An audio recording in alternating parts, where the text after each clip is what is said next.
del animal y lo transmite a otros vertebrados. Siempre el término es a otros vertebrados, ¿ya? En este caso, para medicina humana, al humano, ¿no? Entonces, ¿por qué? Este es propio del chancho, ¿ya? Es un parásito que en el chancho vive feliz y el chancho vive feliz con su valentía. Los dos viven felices. En el chancho no hay ninguna manifestación, lo encontramos dentro de su intestino grueso. El problema es cuando este se va al hombre. Por tanto, la balantidiasis es una enfermedad que se llama enfermedad ocupacional. ¿Qué quiere decir? Que está restringida a un tipo de ocupación o profesión de la persona. En este caso está... Sí, ¿no? Lo peor es que son mis alumnos. Actitudinal me la puedo cobrar, ¿cierto? ¿No? Gracias, chicos. Gracias por el dato. Entonces, estábamos diciendo que era propio, bueno, se le dice que es una enfermedad ocupacional, ¿no? Entonces estamos diciendo que esto está relacionada a la ocupación o profesión que tenga, en este caso el hospedero, ¿no? Entonces, ¿con quién lo relaciono? Con las personas que trabajan en canales, en chancherías, o las personas que tengan contacto directo con los chanchos, como se puede dar en la población de repente de zonas rurales, ¿no? Vamos, siempre yo digo la sierra, ¿no? Pero es donde generalmente hay, los chanchitos están al aire libre, pues. La señora los marca y le pone JC, por ejemplo, y todos los chanchitos JC ya saben que son míos, ¿no? Claro, es que ya los marcan, pues a la reja, los chanchitos los marcan. Entonces, a todos los que son así ya son de ella, ya. Y los chanchitos están paseando, se meten al corral de uno, al corral de otro, ¿no? El problema está que, como están libres, los chanchitos pueden ir y pueden defecar en el pasto o pueden defecar en las orillas de un río, ¿verdad? Ahí viene el problema. Entonces, ¿qué van a defecar? Van a defecar los estadios de quiste que presenta, porque este parásito sí presenta los estadios de trofozoito y quiste. Por regla general, se han dado cuenta que los quistes son los estadios infectivos, salvo en aquellos protozoarios donde no se presenta el estadio de quiste, como es el caso generalmente de las trichomonas, ¿verdad? Entonces, al verse que los chanchitos defecan en estas orillas del río, las aguas se encuentran contaminadas. Y como son zonas marginales de bajos recursos económicos, generalmente lavan y hacen sus alimentos de esta agua. Bueno, si es por cocción, es muy probable que los quistes se desintegren. Pero si es el agua directamente ingerida, va a dar propicio a producirse la enfermedad. Entonces, también son enfermedades que están sujetas a poblaciones de bajos recursos. Entonces, ahí vamos a ver que, bueno, obviamente el quiste es el estadio infectivo tanto para el cerdo como para el hombre, ¿no? Siempre, en los estudios, al hombre le hacen estudios comparativos con el cerdo o a veces con las ratas. ¿No es así? ¿Por qué será, no? Hasta ahora no encuentro la respuesta a eso, ¿ah? ¿Ya? Generalmente la balantidiosis es una patología muy similar a la amebiosis, pero con una diferencia. En el caso de la amebiosis, que es ocasionada por entamoeba histolítica, esta tiene o produce lesiones extraintestinales. Para el caso de la balantidiosis eso es muy poco probable. No se da, porque después hay disentería, dolor abdominal, incluso hay sangre en las heces. Obviamente que las zonas donde va a haber mayor incidencia son en zonas tropicales y subtropicales. En este grafiquito que viene, lo que vamos a visualizar son las dos formas que presenta, que es tanto quiste y trofozoito.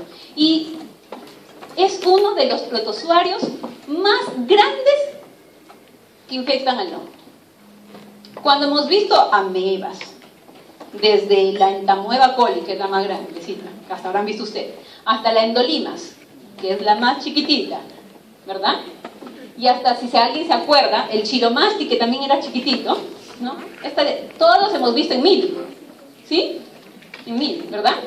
¿Ya? Y si veíamos en 40, profesora, ¿dónde está? Y la profesora tenía que ponerle el puntero así, tocándolo. El que toca, esa bolita, sí, esa bolita. Y dibujaban una bolita, ¿sí o no? ¿Ya? Este de acá, en 40, no sé, se ve y te saluda. Se saca el pañuelo y todavía baila marinera contigo. Es bastante grande, chicos. En verdad. Es que no necesito 40. ¿No? Pongan atención cuando hagan la práctica. No necesito aceite de inmersión. Basta en 40 y lo observo. Profesora, pero puede ser cualquier cosa. No, chicos. Porque es de ahí que ustedes se equivoquen en un examen de microscopio con ese parásito. A mi grupo yo le pego, De verdad. A la chamara. ¿Por qué? Porque si se dan cuenta, hay algo que sobresale. Por ejemplo, me voy al quiste, ¿ya? Y al quiste. Pero todos los quistes son redonditos. Ya, sí es cierto. Todos los quistes son redonditos, ¿ya?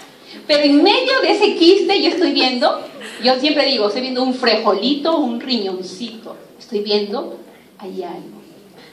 ¿Verdad? Es que este parásito tiene una característica muy peculiar. Tiene la presencia de 2 núcleos.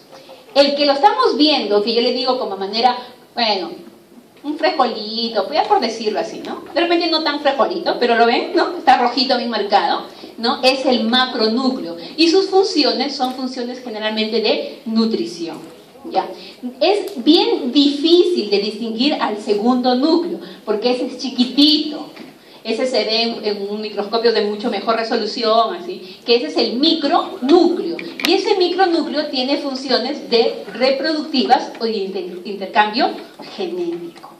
¿Ya? Entonces tiene 2 núcleos, el macronúcleo, que es de forma rellenada, y el micronúcleo, que no les voy a engañar, no lo van a ver. ¿Ya? Pero que no distingan eso en la práctica, ya saben, ya les dije, ¿no? En el caso del trofozoito, obviamente este es mucho más grandecito, puede llegar a medir, miren, cuando hablamos de un quiste, por ejemplo, esta mueva, mide hasta promedio 30 micras, ¿verdad? Decimos, ¿verdad? Este puede medir hasta 200. O sea, ¿cuántas veces más su tamaño? ¿Más de 6? Por ahí, ¿no? 6,5, 6.333349 dice. Ajá, exactamente. ¿No? Entonces, imagínense, entonces ya no es una cosa chiquita, es una cosa grande, pues, ¿no? Entonces, igual vamos a ver una manera ovalada, ¿ya? Con unas pestañitas alrededor que son los cilios, ¿no? El núcleo, el macronúcleo, vamos a aclarar, el macronúcleo que es bastante vistoso, y por favor, en la práctica, en la práctica, lo que sí les prometemos que puedan ver es esto. No sé si ven esta hendidura acá. Está en mi mano, ¿no? Acá. ¿Lo ven? Esa hendidura es el citostoma. Y el citostoma es su boca. ¿Qué sirve para? ¿Para qué? Para alimentarse. Y cuando uno se alimenta, todo lo que entra sale. Entonces ahora hay que buscarle la salida. Exactamente. El citopigio. Ya, este no te prometo que lo veas, ¿ya? Pero no sé si acá ven ligeramente, ¿no? Acá en el dibujo se ve como 2 rayitas. Ese es el citopigio. Si bien este parásito presenta el macro y el micronúcleo, también presenta vacuolas contráctiles o de pulsación que les ayuda al movimiento, y vacuolas también que tienen que ver con la digestión. Entonces, digieren el alimento y también eliminan algunas excreciones. ¿Ya? Ahora, ¿qué tipo de reproducción presenta este parásito? Presenta reproducción asexual, que se llama fisión binaria transversal, porque el resto son fisiones binarias longitudinales. ¿Ya? Y si cuando estábamos hablando, si alguien puso atención, ¿no? Y estaba diciendo, ¿no? Generalmente de los protozoarios, su reproducción es fisión binaria. Así dije, ¿no? Y que dije, bueno, dije en todos, mejor digo en la mayoría, dije, ¿no? ¿Verdad? ¿Por qué? Porque este de acá, este protozoario, bueno, que es en realidad del grupo de los ciliados, también puede presentar reproducción sexual. ¿Ya? Y se acuerdan que dije, tiene un micronúcleo que sirve para el intercambio genético, ¿verdad? Es que ellos hacen un proceso que en realidad en muchos libros no le llaman sexual, le llaman parasexual, ¿ya? Que ocurre también en algunas bacterias, si alguien lleva microbiología, ¿no? Que hay tipos de reproducciones parasexuales, ¿no hay que ver? Ya, esta reproducción se llama conjugación, ya, revisen microbiología también, pues ya su profesora Belén lo voy a decir, qué variedad, que se llama conjugación, ¿Ya? Entonces vamos a encontrar, por ahí creo que ya lo... Uy, ¿qué pasó? Oh. No sé, estaba acabando y fin. Oh. Sí, yo también con ustedes. Qué rollo.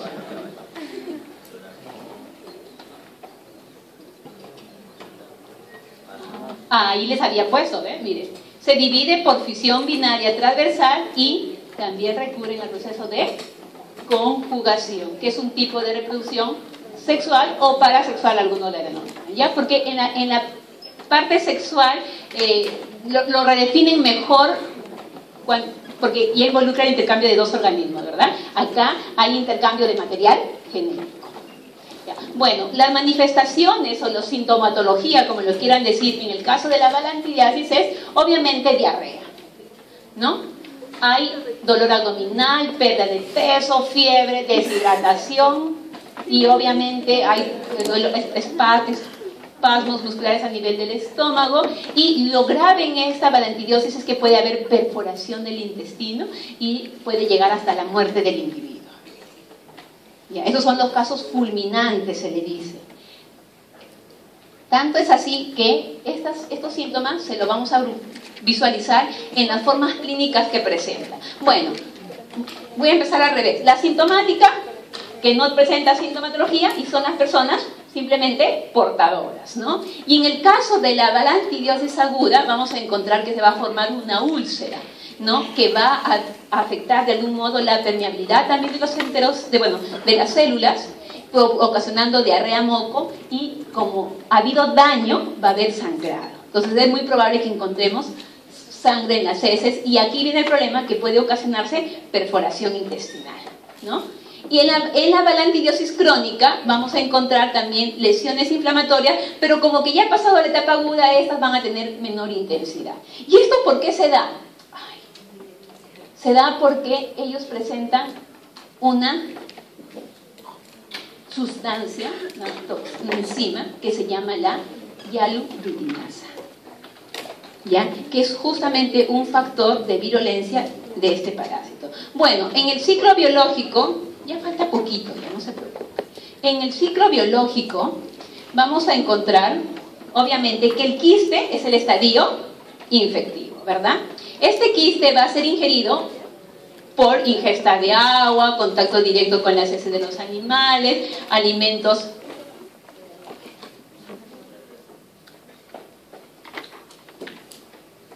Es que dos personas no podemos hablar al mismo tiempo. O se callan ustedes o me callo yo.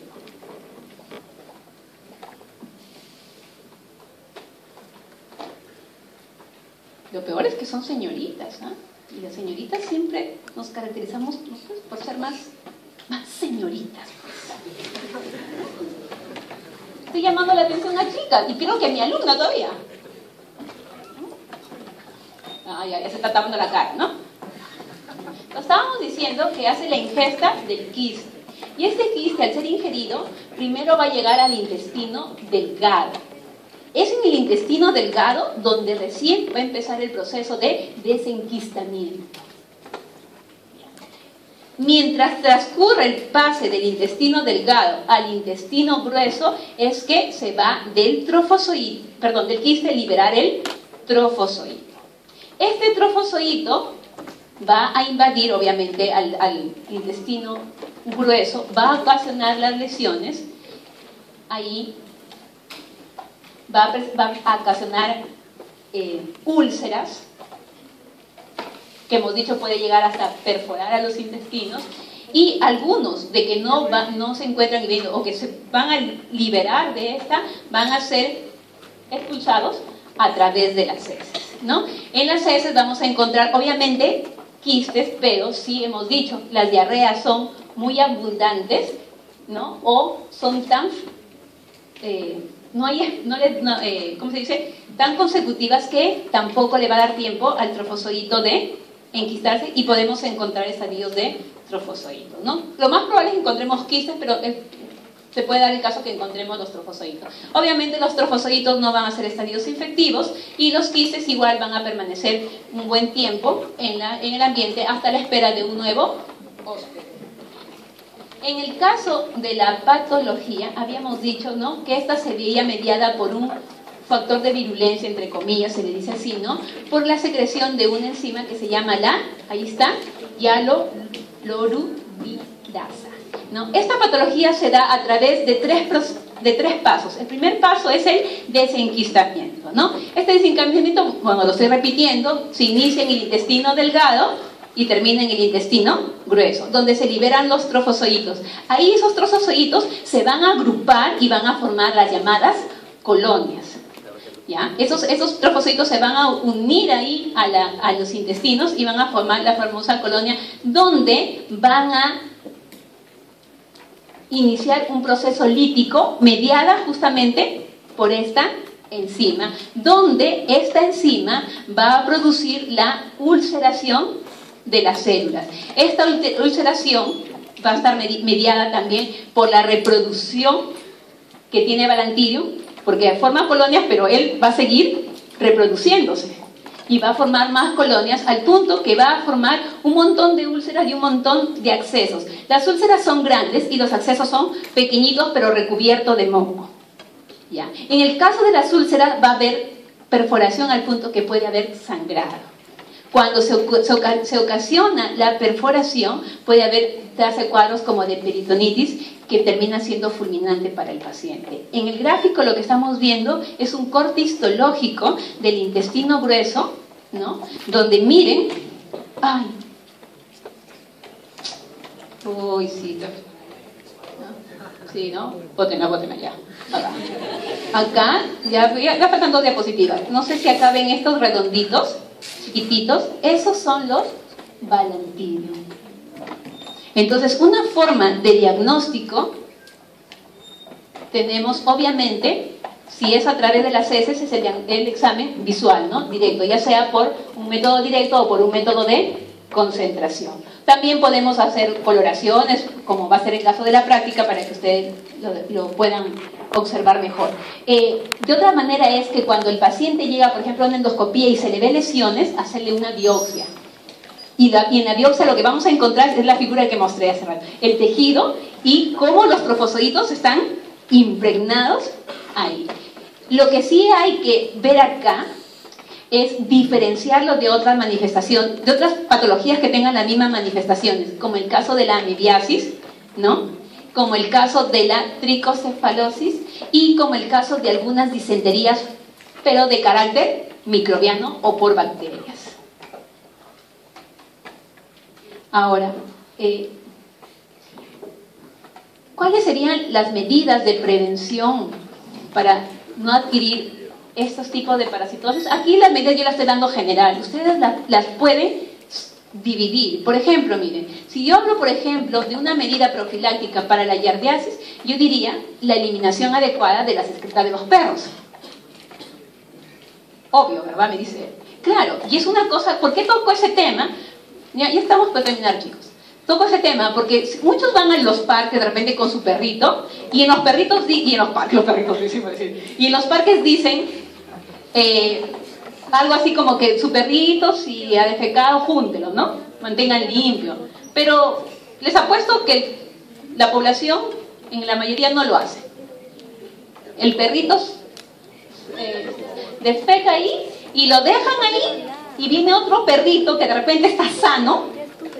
¿Y los perritos qué hacen? Lo huelen, hasta lo lamen. Pero es que ustedes lo ven como que algo poco probable, pero se da, chicos. El perrito orina, hace la micción o la defecación y lo lame. Ella dice que asco y te apuesto, no digo tu caso, ¿no?, apuesto que muchas personas, no, porque de repente choco alguna fibra, algunas personas tienen un cachorrito y permiten que el cachorrito le dé su besito, lo lame. Y de alguna manera estamos haciendo contacto nosotros probablemente con algún parásito. En el caso de los cerdos, por ejemplo, una medida de prevención sería la adecuada eliminación de las excretas de los cerdos, porque los cerdos van a transmitir la balantidiasis. Y si yo comienzo a nombrar N parásitos, me puedo suscribir a medidas preventivas a ese grupo que van a ser sus reservorios. ¿Estamos de acuerdo? ¿Sí? Listo. Entonces, en el examen muy fácil que ustedes puedan distinguir o hacer medidas preventivas hacia sus reservorios. Me voy a salir del tema totalmente. Si yo digo una medida de prevención, por ejemplo, para la rabia, ¿no? Sería vacunar a los perros y, por ejemplo, en zonas rurales tropicales como en la selva, sería la eliminación de los murciélagos, porque es una manera de transmisión. Entonces, nosotros, a ver, si nosotros cuando vamos a hablar de medidas profilácticas o para prevenir, tenemos que, si bien es cierto, irnos a todo lo que es salud, higiene, también tomar en cuenta a los reservorios. Obviamente que las medidas preventivas van a estar todas enumeradas en lo que es salubridad, ¿verdad? Entonces, dentro de las medidas preventivas las puedo dividir en medidas comunitarias o medidas individuales. En las comunitarias, ¿no? Por ejemplo, en el caso de la mayoría, las fuentes, dice, proteger las fuentes de abasto del agua. ¿Cómo protejo un río? Ya, está bien, no protejo al río, pero si yo consumo agua de ese río, a esa agua tengo que hervirla. ¿Por qué les digo eso? Porque, por ejemplo, cuando se trata de la cloración del agua para uso humano, ¿no? Ese cloro no mata los quistes. Estamos hablando de cloración para consumo de agua. No es que le echo un montón de cloro y... No. O sea, la cantidad que se utiliza para la cloración de agua para consumo humano no mata los quistes, en general. Entonces no sería una medida profiláctica, ¿verdad? Entonces, por ejemplo, ahí sí mataría las cocciones. Otra, realizar obviamente la adecuada disposición de las secretas de los hospederos y en todo caso de los reservorios. Organizar a la población educación sanitaria, chicos. Si se trata de la balantidiosis, pues le explico a la gente que vive allí que ese chanchito tiene un parásito que le puede transmitir y que por favor a los chanchos no lo dejen orinar pues así a diestra y siniestra, sino que sean enterradas. Luego, en las medidas individuales, obviamente, disculpen si lo digo así muy criollo, sean limpios, pues en otras palabras, ¿no?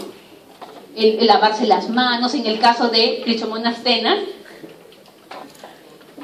un buen aseo a la cavidad bucal, luego cocer los alimentos bien, usar un agua hervida, ¿no? Y así podemos prevenir un sinnúmero de enfermedades.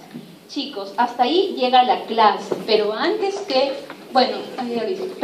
terminemos la clase, chicos, yo voy a hacer un llamado a la colectividad. Miren, la clase termina aquí en Gracia, ¿ya? Y esto es un top secret que va a quedar entre nosotros y entre la profesora que nos está acompañando, ¿ya? La clase va a ser colgada hoy día en la noche, la teórica, y si no me equivoco, y espero la clase de la práctica también hoy día, ¿ya? A más tardar creo que la profesora les ha dicho que los sábados lo está colgando, ¿verdad? Yo le he dicho a los chicos que están conmigo en la parte práctica, dicen que un consejo hasta de un conejo. Yo me he robado esta diapositiva de la parte práctica porque eso es lo que vamos a visualizar en la semana que viene, que son flagelados y sillados intestinales. La práctica es bastante corta, o sea que van a dibujar con calma, ya. Pero para beneficio de ustedes, se les ha dicho que por favor ustedes vengan trayendo esa hojita. No es necesario que traigan todas las diapositivas. Si se están dando cuenta, en la última diapositiva de las presentaciones de práctica estamos poniendo una que es el resumen, ¿verdad? De todo. Esa impriman, ¿ya? Al ladito coloquen características que los ayude a diferenciar. Si yo estoy diciendo, por ejemplo, que el Valentidium es grande, poner grandote con un núcleo grandote, suficiente. Si yo pongo que el quiste de Yardia es chiquito, quiste de Yardia donde tengo que ver un palito en medio, porque si no, no lo voy a identificar. Si yo veo al trofozoito de Yardia que parezca una carita, algo. ¿Por qué, chicos? Porque estoy hablando de repente de manera muy personal. En los exámenes de identificación hay bastante difíciles. Estoy hablando en general, ¿no? O sea, confunden un huevo por otro huevo. ¿Por qué? Porque no están apuntando. Ya, chicos, señoritas, no me hagan quedar malas de mi grupo, ya saben, ya saben. ¿Por qué? Porque no apuntan o no ponen sus 4 sentidos en poner el carácter diferencial. Recuerden que los exámenes de laboratorio no son cancelatorios. Yo les digo, son acumulatorios. O sea que se me va a ocurrir tomar en la práctica 5, de repente, del pool. Acumulatorio, o sea que yo puedo tomar de cualquier, hasta un artefacto puedo poner si quiero. Y el perjuicio no es para mí, chicos. El perjuicio es para ustedes. Son 3 preguntas de laboratorio y ya es un 12. Así no vengan estudiando la teoría, ¿verdad? Ya, entonces, mi recomendación es, chicos, que por favor vengan imprimiendo, aunque sea esta hoja que se resume, con las características. Muchas gracias, jovencitos.